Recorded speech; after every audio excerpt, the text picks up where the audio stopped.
name is Lexi and I'm Charles and you're watching our video.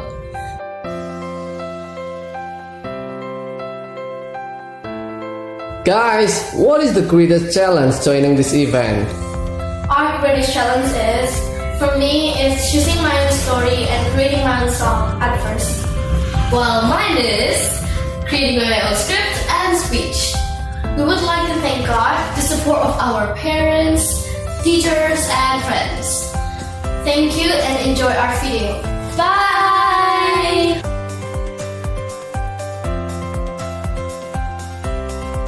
Anyone here have Instagram, YouTube, or TikTok? Raise your hand.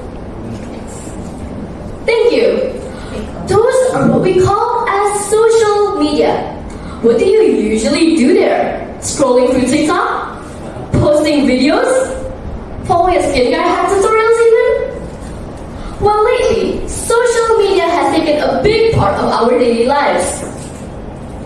Well, hello dear judges and dear friends.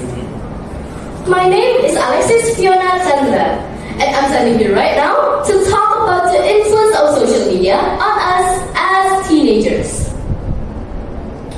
Over 5 billion people across the whole world has used social media.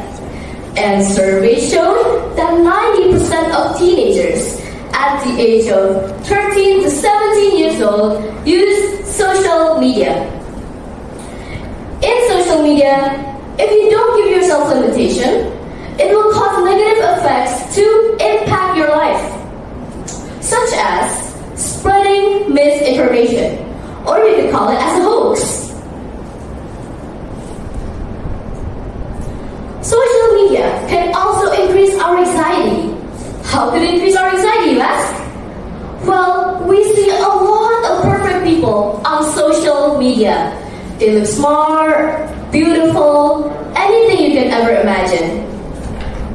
So you start to compare yourself with everything you see on social media, and that is what makes us anxious. But it's like yin and yang. Everything has a bad side and a good side. And so does social media. Let's take a look at the negative effects I have explained before. We all know that there is a lot of misinformation on social media, right? The more we read, the more we become critical. The more we become critical, the more we become literate. By being like this, by being used to reading, makes us more insightful. So, it means that social media could make us more critical, more literate, and more insightful. Ladies and gentlemen, I'm going to ask you another question. Have you ever felt insecure after seeing the beauty of Karina from Aisma or seeing the popularity of Fuji on TikTok? Okay, why do you feel insecure? It's because you don't feel satisfied with yourself. Why don't you feel satisfied? Well, it's because you don't know yourself. You don't understand yourself. You don't understand how your mind works. So, what to do then? Start by doing deep talk with yourself. Ask yourself, what do I like or what do I want to become? Choose one aspect to focus on right now. For example, me. At this moment, I really like drawing. I search for references on Pinterest, and I also watch Surreal Art Noah on Instagram to motivate myself on drawing. And so do you. You can do the same way as I do. When you choose that one aspect to focus on, your mind will automatically set boundaries. Anything unrelated to it, it will set boundaries. And that makes us less anxious than before. So, in short, we have to be grateful for the existence of social media. Why? Because social media makes us understand the actual information, makes us critical, more literate, and more insightful. Also, it could make us understand ourselves, understand our passion, and we could be more expert in the things we like to do. Well, that's all from me. Make sure to stay confident. My name is Alexis Fiona Chandra. Thank you for listening. See you and have a nice day. Thank you. Thank you very much.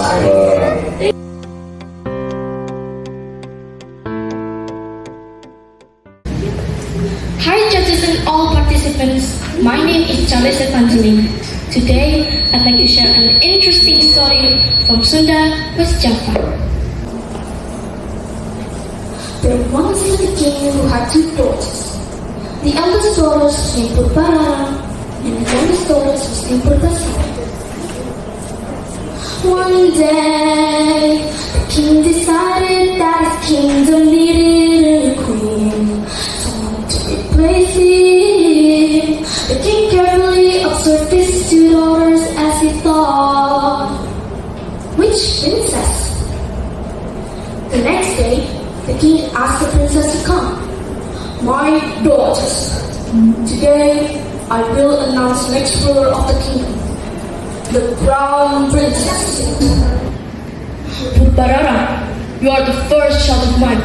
Thus, ordinarily, you are the heir to the throne. But you, Purworejo, are the youngest child of mine, yet you are more worthy of my throne. You have the right to rule this kingdom of mine. Naturally, Purworejo felt jealousy creeping into her heart and complained to her fiancé. Why did my father choose my youngest sister as the crown princess when I am the eldest? It should have been me. Her fiancé replied, if I were you, I would never let this happen. Really? Help me then. The following day, Purworejo and her fiancé visited a witch to buy some poison. She then made a cup of tea, put some of the poison in it, enough for Purworejo to feel the effect. Right after Purworejo drank the tea, her whole body started to itch so badly, to the point that when she slept at night, all she has was nightmares. But the nightmares could be considered pleasant compared to what she experienced next. Purworejo woke up with her body full of rashes. Father! Father! She was in fear.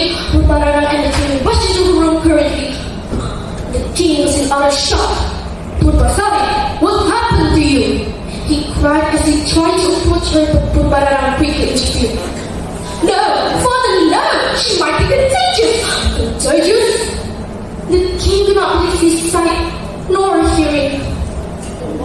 Purworejo then took advantage of the king's bewilderment and slyly whispered, I think we should ban her from the kingdom. We do not want to risk the entire kingdom being ill, right?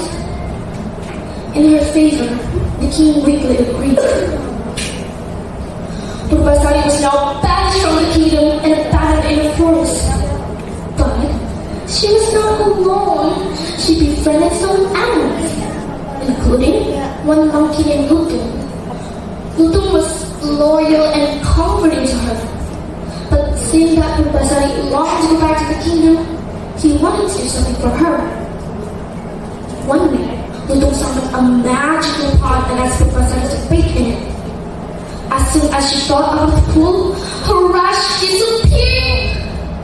And after thanking Lutong multiple times, she finally returned to the kingdom. Upon seeing her sister returning, Purworejo was shocked when she saw that Purworejo was back to her beautiful self. So, you're healed. That is just wonderful. And I assume you want to replace me as a queen. But don't you think a queen must have a husband? And where's that husband of yours? Purworejo then calmly took Lutong's hand, and Purworejo went hysterical. That filthy monkey's your husband. And you believe it? Exactly right after that, Lutong turns into this beautiful, handsome man. And gratefully looked at Purbasari. Purbasari, thank you for releasing me from a curse my mother spelled onto me before banishing me to earth from heaven. From this revelation, Purbarara and Purbasari were left speechless from it. Finally, Purbasari married Vito, ruled the entire kingdom, and lived happily ever after. My name is Charlize Evangeline. Thank you for listening and have a wonderful day.